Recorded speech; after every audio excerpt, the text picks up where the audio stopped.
Hello friends, कैसे हैं आप सब। आई होप कि अच्छे ही होंगे। मैं आशीष पांडे स्वागत करता हूं आप सभी का आपके अपने यूट्यूब चैनल स्टडी विद आशु में। चलिए आज का वीडियो हम लोग देखते हैं। देखिए आज का जो वीडियो है करंट अफेयर से रिलेटेड है। काफी सारे स्टूडेंट्स ऐसे होंगे जो इसके बारे में समझ चुके होंगे या फिर वीडियो देख चुके होंगे। आज का जो वीडियो इसमें हम लोग बात करने वाले हैं कि भारत में एक एक्सप्रेस वे बनाया गया और यह एलिवेटेड टाइप का पहला एक्सप्रेस वे है। एलिवेटेड का मतलब क्या होता है?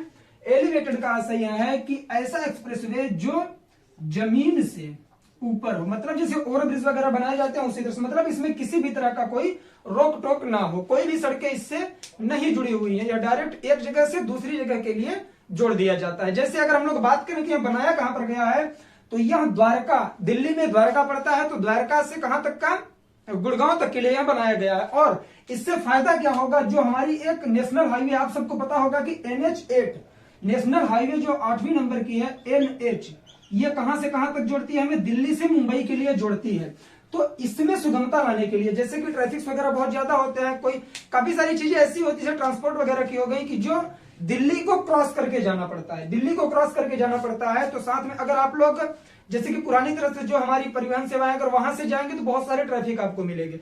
इसी असुविधा को दूर करने के लिए भारतीय गवर्नमेंट द्वारा क्या किया गया है कि द्वारका दिल्ली में पड़ता है, ध्यान देंगे, द्वारका से कहां जोड़ा गया, ये ऐसे करके देखिए, मैं मैप भी बनाऊंगा यहां पर। यहां से ऐसे निकाला गया है, मान लीजिए दिल्ली है, तो यहां से ऐसे करके हमारी NH8 गई है कहां, ये मुंबई से यहां दिल्ली तक आई है, ठीक है। तो यहां से यह निकाला गया है, ये ऐसे करके, ये ऐसे, ये क्या है, इसका नाम क्या रखा गया, द्वारका एक्सप्रेस वे। और रियल नेम इसका NH248BB, क्या, NH248BB, NH248BB नाम की यहाँ एक्सप्रेस वे बनाई गई। इसके माध्यम से क्या होगा कि सारे ट्रैफिक को खत्म किया जाएगा और NH8 जो दिल्ली से मुंबई को जोड़ती है उसमें काफी सारी सुगमता होने वाली है। हम लोग बात करेंगे कि इसकी टोटल डिस्टेंस कितनी है, कितनी दूरी में यह एक्सप्रेस वे बनाई गई है, तो उसकी पूरी डिस्टेंस कितनी है, 29 किलोमीटर, कितनी, 29 किलोमीटर की। बात करेंगे कि कहां से कहां तक, तो यहां द्वारका से गुड़गांव तक, जिसे गुरुग्राम बोलते हैं। गुड़गांव में आप लोग जानते होंगे एक हेड ऑफिस भी है, किसका, इंटरनेशनल सोलर एयरलाइंस का, जो इंटरनेशनल सोलर एयरलाइंस है उसका हेडक्वार्टर भी कहां पर है, गुड़गांव में है। ध्यान देंगे, ये सारी चीजें इंपॉर्टेंट फैक्ट है, ये आपको याद रखना पड़ेगा। चलिए हम लोगों ने ये समझ लिया कि एक्सप्रेस वे बनाया जा रहा है और किस टाइप का है, एलिवेटेड एक्सप्रेस वे है। भारत का पहला एलिवेटेड एक्सप्रेस वे यहां बनाया जा रहा है। रीजन क्या है कि यह कहीं से भी, जैसे कि यहां द्वारका से स्टार्ट होगा तो गुड़गांव तक इसमें कोई भी सड़कें आकर नहीं जुड़ेंगी, ठीक है। 29 किलोमीटर की दूरी है। अगर हम लोग बात करें कि क्या यह अब स्टार्ट किया गया है, तो ऐसा बिल्कुल नहीं है। इसकी शुरुआत कब हो चुकी थी, 2006 में, 2006 में इसकी शुरुआत हो चुकी थी। बात करेंगे उस समय कितनी सड़क बनाई गई थी और क्यों, उसमें क्या व्यवधान आया जिस वजह से वह रोकी गई और अब उसमें कार्य क्यों लगाया गया। चलिए बात करेंगे कि इसकी कास्ट कितनी होगी, टोटल कास्ट अनुमान लगाया गया है कि 8,662, 8662 करोड़ रुपए इसमें खर्च होने वाले हैं, ठीक है। यह अभी का जो बजट इसका बनाया गया है उसमें शो किया गया है, लेकिन 2006 में 7500 करोड़ रुपए इसके लिए पास कर दिया गया था और 18 किलोमीटर के करीब यह एक्सप्रेस वे बना दिया गया था। कब तक में, 2016 तक में, 2016 तक में इतना यह बना दिया गया था, ठीक। बात करेंगे इसका लक्ष्य क्या रखा गया है, तो इसका जो टारगेट है 15 अगस्त 2022, कब का, 15 अगस्त 2022 तक यह एक्सप्रेस वे पूरी तरह से चालू हो जाएगा, मतलब पूरी तरह से बनकर तैयार हो जाएगा। टारगेट एग्जाम में यही से क्वेश्चन बनता है कि जो भारत का पहला एलिवेटेड अर्बन एक्सप्रेस वे बनाया जा रहा है वह कहां से कहां के मध्य में बनाया जा रहा है, तो वह द्वारका से गुड़गांव के बीच में बनाया जा रहा है, गुरुग्राम के, ठीक है।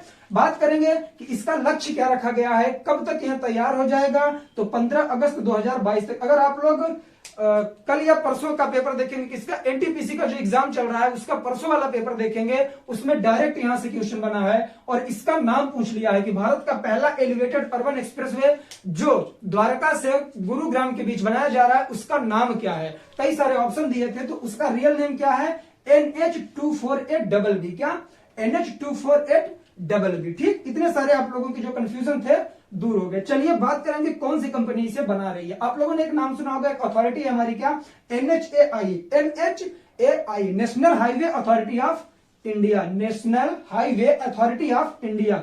इसकी स्थापना कब की गई, क्वेश्चन पूछ सकता है, क्योंकि यह एक्सप्रेसवे से जुड़ा हुआ टॉपिक है। तो यहां से क्वेश्चन बन सकता है कि NHAI एक्ट जो लाया गया था वह कब लाया गया, तो वह 1918 में, कब, 88 में, 1988 में लाया गया था। और इसी के माध्यम से NHAI की स्थापना की गई। और कुल भारत में जितनी सड़कें हैं, सड़कों का जो जाल बिछाया गया है भारत में, उसका 60,000 किलोमीटर, कितना, 60,000, 60,000 किलोमीटर की सड़कें इसके अंतर्गत आती हैं, उनकी देखरेख यहां करता है। अब बात करेंगे कि यह क्या है। यह एक तरह से सरकारी कंपनी की तरह कार्य करता है। इस पर पूरी तरह से सरकार का नियंत्रण होता है NHAI पर। और यह कब स्थापित किया गया, 1988 में, 1988 में स्थापित किया गया। मोस्ट इंपॉर्टेंट है, याद रखेंगे, क्योंकि क्वेश्चन यहां से बनना एकदम श्योर है, क्योंकि यह चर्चा का विषय बना हुआ है। आप सब जानते हैं कंपटीशन इतना बढ़ रहा है, एग्जामिनर वहीं से क्वेश्चन उठाता है जो करंट अफेयर से चीजें जुड़ी होती हैं। ठीक, तो इसे आप लोगों को समझना जरूरी है। अगर हम लोग बात करें कि इसे बनाए जाने से फायदा क्या होगा, तो देखिए दिल्ली में हम लोग देखते हैं क्या, पोल्यूशन बहुत ज्यादा हो रहा है। ठीक है, तो इससे जो परिवहन है हमारी, क्या होगा, पूरी तरह से दिल्ली शहर में न जाकर ऊपर से निकल जाएंगी। कहां से, इस एक्सप्रेसवे के माध्यम से सीधे गुड़गांव निकल जाएंगी। कहां से, द्वारका से। ठीक, तो दिल्ली को पूरी तरह से बाईकाट कर दिया जाएगा। यह फायदा एक तरह से हुआ। ध्वनि प्रदूषण नहीं होगा, वायु प्रदूषण नहीं होगा, काफी सारे इससे फायदे होने वाले हैं। चलिए बात करते हैं कि ये जो NHAI है, कौन सी, national highway authority of India, इसकी स्थापना 1988 में हुई। क्या यह अकेले इस एक्सप्रेसवे को बना रही है, तो ऐसा बिल्कुल नहीं है। सरकार की तरफ से एक परियोजना लाई गई, एक प्रोजेक्ट लाया गया। कौन सा, भारतमाला प्रोजेक्ट। भारतमाला प्रोजेक्ट कब बनाया गया, 2017 में बनाया गया था। किस लिए, भारत के तमाम शहरों को सड़कों से जोड़ना। देखिए जैसे होता नहीं कि एक ये सड़क हो गई, एक ये हो गई, बीच में क्या पड़ा, चौराहा पड़ा, साथ ही जितनी सड़कें हैं, छोटी छोटी सड़कें हैं, ऐसे करके इन्हें एक दूसरी सड़क से जोड़ना, अर्थात सड़कों का जाल बिछाना और एक गांव को राजधानी से जोड़ना। आप सब अगर गांव से बिलोंग कर रहे होंगे, देखते होंगे वहां की जो सड़क होगी आपको आपके मार्केट तक ले जाती है, मार्केट की जो सड़क होगी वो कहां ले जाएगी, आपके डिस्ट्रिक्ट कोर्ट तक ले जाती है, और डिस्ट्रिक्ट से वहां कहां जोड़ देती है, आपके जो आपकी स्टेट की कैपिटल है वहां से फिर वहां कहां जोड़ देती है, भारत की राजधानी में। इस तरह से गांव के एक एक कुनबे को अगर हम लोग कैपिटल तक पहुंचाएं, इसी को कहते हैं सड़कों का जाल। जो कार्य कौन कर रहा है, भारतमाला प्रोजेक्ट कर रहा है, जिसकी स्थापना 2017 में हुई थी। चलिए इंपॉर्टेंट फैक्ट था, आगे बढ़ते हैं हम लोग। क्या भारतमाला प्रोजेक्ट जो है यह 2017 में ही लाया गया, इसके पहले कोई कंपनी नहीं थी। मैं ये सारी चीजें क्यों बता रहा हूं, मैं चाहता तो सिर्फ यही चीजें बता देता कि द्वारका से गुड़गांव तक बनाई गई क्या, द्वारका एक्सप्रेसवे, जो भारत की पहली एलिवेटेड अर्बन एक्सप्रेसवे है। इसका नाम क्या है, NH248BB। ठीक, इतना बता के मैं वीडियो खत्म कर सकता था, या किसी और वीडियो में इसे मैं थोड़ी सी चीजें बताकर आगे बढ़ जाता। मैं डीपली बात क्यों कर रहा हूं, क्योंकि यूपीएससी स्टेट पीसीएस का जो एग्जाम होता है उसमें यहां से क्वेश्चन बनता है। वो ये नहीं पूछेगा कि इस एक्सप्रेसवे का नाम क्या है। देखिए जो भी क्वेश्चन मैं बताऊं, अगर उसमें पहला जुड़ा हो, पहला व्यक्ति, पहली महिला, पहला कार्य, या किसी भी चीज में पहला वर्ड जुड़ा हो, फर्स्ट जुड़ा हो, तो समझ जाया करिए कि ये इंपॉर्टेंट है। यूपीएससी क्वेश्चन पता है क्या बनाएगा, कभी नहीं पूछेगा कि द्वारका एक्सप्रेसवे की डिस्टेंस कितनी है या उसमें लागत कितनी आई। वो ये पूछेगा कि इसे किस कंपनी ने किस प्रोजेक्ट के माध्यम से बनाया। इंपॉर्टेंट है। आप लोग अगर प्रीवियस ईयर के पेपर देख रहे होंगे तो ये आइडिया आप लोगों को मिल चुका होगा, बताने की जरूरत नहीं है। यूपीएससी प्रीलिम्स का एग्जाम होने वाला है 27 जून को, ध्यान देंगे, यहां से क्वेश्चन बन सकता है। मैं भी कोशिश कर रहा हूं कि करंट अफेयर की ज्यादा से ज्यादा वीडियो आप लोगों तक प्रोवाइड करूं। ठीक, तो ये कौन सा था, भारतमाला प्रोजेक्ट 2017 में जो बनाया गया। इसके पहले हम लोग बात कर रहे हैं कि क्या जब तक भारतमाला प्रोजेक्ट नहीं लाया गया था तो कोई ऐसा प्रोजेक्ट या कोई ऐसी संस्था नहीं थी जो किसके माध्यम से जुड़कर, NHAI के माध्यम से, national highway authority of India के साथ जुड़कर कार्य कर रही थी। तो जी हाँ, एक कंपनी हमारी थी, वो कौन सी थी, NHDP, national highway development programme. क्या, नेशनल हाईवे डेवलपमेंट प्रोग्राम। और यह 1998 में लाई गई थी। कब, 1998 में लाई गई थी।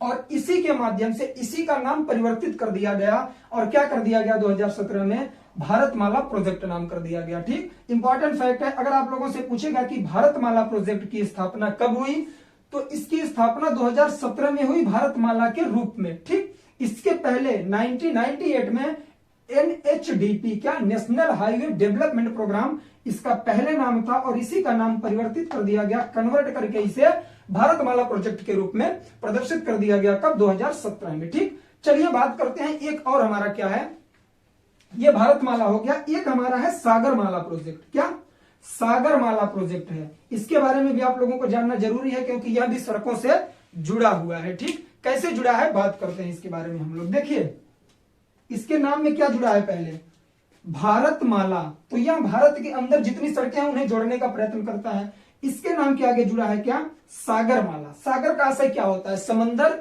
या फिर महासागर, ऐसे आप लोग ट्रिक के माध्यम से जोड़कर पढ़ेंगे, चीजें याद होंगी। तो यह क्या करेगा, क्या यह किसी समंदर से किसी समंदर या किसी महासागर को जोड़ेगा? ऐसा तो नहीं है कि वहां पर भी कोई भी ब्रिज बनाया जाता है या कुछ बनाया जाता है, किसी समंदर को किसी से नहीं जोड़ा जा सकता है, महासागर को। ठीक, तो यह क्या करता है कि भारत में जितने रजिस्टर्ड पोर्ट हैं, पोर्ट बोले तो बंदरगाह, भारत में जितने बंदरगाह हैं, राष्ट्रीयकृत बंदरगाहों की सूची कितनी है आप लोगों को पता होगा। अगर पता ना हो तो फॉर योर काइंड इंफॉर्मेशन मैं आप लोगों को बता दूं, कुल 13, कितने, कुल 13 ऐसे बंदरगाह हैं जो राष्ट्रीयकृत हैं भारत में। तो इन 13 बंदरगाह को यह ऐसे करके जोड़ता है, एक दूसरे से जोड़ता है, और जिस प्रोजेक्ट के माध्यम से जोड़ा जाता है उसका नाम क्या है, सागरमाला प्रोजेक्ट। भारतमाला प्रोजेक्ट किसके माध्यम में कार्य करता है, यूपीएससी का क्वेश्चन मैं आप लोगों को बता रहा हूं। भारतमाला प्रोजेक्ट किसके लिए कार्य करता है, भारत की तमाम सड़कें जो रोड हैं, गांव से लेकर कैपिटल तक जोड़ना किसका कार्य है, भारतमाला प्रोजेक्ट का। और जो हमारे कुल 13 राष्ट्रीयकृत बंदरगाह हैं, इन्हें एक दूसरे से जोड़ना किस प्रोजेक्ट का कार्य है, तो वह है सागरमाला प्रोजेक्ट का कार्य। इंपॉर्टेंट है, क्वेश्चन बनेगा यहां से। ठीक, तो ये सारी चीजें थी, वीडियो ज्यादा बड़ा नहीं होने वाला, इंपॉर्टेंट फैक्ट बताने की कोशिश करता हूं, वीडियो ज्यादा बड़ा रहेगा, परेशानी आपको भी होगी। इंपॉर्टेंट चीजें स्टार्टिंग में ही मैं दे देता हूं आप सबको। ठीक, चलिए रिवीजन करते हैं एक बार। क्या पढ़ रहे हैं हम लोग, भारत का पहला elevated urban expressway. Elevated urban expressway का मतलब आप लोग समझ गए, ऐसा एक्सप्रेसवे जो जमीन से सिर्फ 2 जगहों पर जुड़ा हो, बीच में क्या हो, ये पूरी तरह से हवा में, जैसे ओवरब्रिज वगैरह बनाए जाते हैं, मतलब सिटी होगी नीचे सिटी, ऊपर से यहां जाएगा एक्सप्रेसवे। और इंपॉर्टेंट फैक्ट क्या है, ये कितने लाइन का बनाया गया है, तो यहां टोटल 8 लाइन का बनाया जाएगा। कितने, 8 लाइन का। ठीक, इंपॉर्टेंट फैक्ट है, छोटे एग्जाम में क्वेश्चन पूछ सकता है, बड़े एग्जाम में इसकी उम्मीद नहीं है, इसलिए ज्यादा पढ़ने की भी जरूरत नहीं है। ठीक, चलिए नाम क्या है, NH248BB। आगे बढ़ेंगे, डिस्टेंस कितनी है टोटल, तो 29 किलोमीटर, 29 किलोमीटर की दूरी का एक्सप्रेसवे बनाया जा रहा है। चलिए किसके मध्य बन रहा है, तो द्वारका और गुरुग्राम के बीच में। और किसकी हेल्प होगी इससे, तो NH8 की, नेशनल हाईवे 8वीं नंबर की जो हमारी है, कहां से, दिल्ली से मुंबई को जोड़ती है, उसकी सहायता करने के लिए इसे बनाया जा रहा है, ट्रैफिक को कम करने के लिए। चलिए बात करेंगे कि इसकी कास्ट कितनी है, अनुमान कितना लगाया गया, 8662, कितना, 8662 करोड़, 8662 करोड़ रुपए अनुमानित लागत है इसकी, कब की, 2020 की। ठीक, और अगर हम लोग बात करें क्या यह अभी से आया प्रचलन में या फिर यह अभी से इस पर कार्य किया जाने लगा, तो ऐसा नहीं है। 2006 में 75,000 करोड़ रुपए इसके लिए पास किया गया था, 18 किलोमीटर के करीब यह एक्सप्रेसवे बना। उसके बाद दिल्ली और गुड़गांव, दिल्ली देखिए द्वारका कहां पड़ता है, दिल्ली में पड़ता है, और गुड़गांव कहां पड़ता है, हरियाणा में। तो इन दोनों में सीमा विवाद, देखिए अगर कोई भी प्रोजेक्ट बनाया जाता है, मान लीजिए कोई रोड बनानी है या फिर कोई ओवरब्रिज बनाना है, तो इसके लिए क्या किया जाएगा, आप सब देख रहे हैं इसकी जो क्या है लेंथ है, कितनी है, ये 8 लेन का बन रहा है। इसके लिए स्पेस बहुत ज्यादा चाहिए, तो पेड़ों को काटना था, झुग्गी झोपड़ियां भी बीच में पड़ रही थी, काफी बस्तियां भी पड़ रही थी, तो हरियाणा सरकार द्वारा इसे रोक दिया गया था। क्यों, क्योंकि वो पेड़ नहीं कटवाना चाह रहा था। ठीक है, पेड़ नहीं कटवाना चाह रहा था, या फिर जो वहां के स्थायी लोग थे वो विरोध कर रहे थे। तो उन सब दूरियों को खत्म किया जा रहा है, उनके लिए उन्हें मुआवजा दिया जा रहा है, और इस पर अब तेजी से कार्य किया जा रहा है, क्योंकि इसका जो टारगेट है क्या है, 15 अगस्त 2022, 15 अगस्त 2022 तक में इसे बनाकर तैयार कर दिया जाएगा। ठीक, अगर हम लोग बात करें कि रोड एंड सड़क और परिवहन, रोड एंड ट्रांसपोर्ट के जो मंत्री है, मिनिस्टर कौन है इसके, तो नितिन गडकरी जी हैं। इंपॉर्टेंट है, याद रखेंगे, नितिन गडकरी। कौन, नितिन गडकरी। नितिन गडकरी जी ने इसे पास किया है पूरी तरह से। ठीक, चलिए निर्माता कंपनी कौन सी है, NHAI, national highway authority of India, और इसकी स्थापना कब हुई थी, तो NHAI एक्ट 1988 में। ठीक, इसके माध्यम से कुल कितनी सड़कों पर कार्य किया जाता है, तो 60,000 किलोमीटर के करीब सड़कों पर कार्य यह करता है। परियोजना, NHAI के साथ मिलकर किस परियोजना के माध्यम से गवर्नमेंट इस पर कार्य कर रही है, तो वह है कौन सी हमारी परियोजना, भारतमाला प्रोजेक्ट। भारतमाला प्रोजेक्ट 2017 में बना और यह किसका परिवर्तित रूप है, तो यह है NHDP की, नेशनल हाईवे डेवलपमेंट प्रोग्राम का परिवर्तित रूप है और इसकी स्थापना कब हुई थी, 1998 में। ठीक, चलिए बात करेंगे कि जैसे भारतमाला प्रोजेक्ट है इसी तरह से एक सागरमाला प्रोजेक्ट है, हम लोग वीडियो में देख चुके हैं, बस रिवीजन कर रहे हैं जिससे कि आप लोगों को साथ ही याद हो जाए चीजें। ठीक, सागरमाला प्रोजेक्ट एक ऐसा प्रोजेक्ट है जिसके माध्यम से भारत के जितने राष्ट्रीयकृत पोर्ट है, बंदरगाह हैं कुल 13, उन्हें एक दूसरे से जोड़ना किसका कार्य है, सागरमाला प्रोजेक्ट का। इन दोनों में सिर्फ यही एक अंतर है और यहां से क्वेश्चन बनेगा, आप लोग कंफ्यूज हो जाएंगे। ठीक, तो सारी चीजें याद रखेंगे। तो आज के लिए बस इतना ही, चीजें इजी थी, अगर आप लोग याद करना चाहेंगे तो मैंने 2 बार रिवाइज भी करवाया है, यहीं पर याद हो गई होंगी। चलिए मिलेंगे नेक्स्ट वीडियो में, तब तक के लिए जय हिंद, जय भारत, बाय बाय। आप लोग अपना ख्याल रखें, पढ़ाई लिखाई करते रहें।